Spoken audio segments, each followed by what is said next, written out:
Welcome to the Slop Farm. Enjoy the video.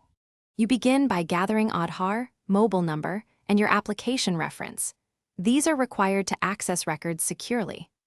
Once done, open the Telangana Indiramma portal or visit a designated Me Seva/NFC center to avoid blocked pages.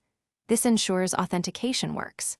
You should choose a browser with pop-ups allowed and confirm your mobile has OTP reception, because the portal uses OTP for identity verification. Make sure to note the reference number and screenshot confirmation for the next steps.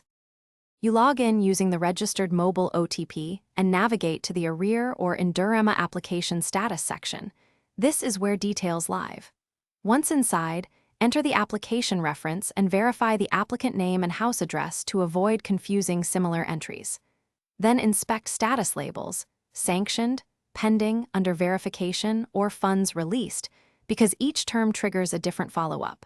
If documents are missing, the portal typically lists the specific defects. Note them and prepare corrected scans to speed resolution. You complete by downloading the sanction letter and payment advice when the status shows approval. These documents explain disbursement amounts and timelines.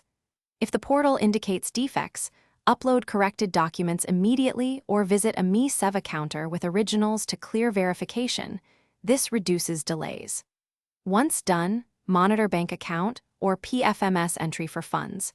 If payment doesn't arrive by the stated date, call the helpline with your reference and sanction number. Troubleshooting tip: clear browser cache or use another device if paid. Thanks for watching. Consider subscribing if we helped you today.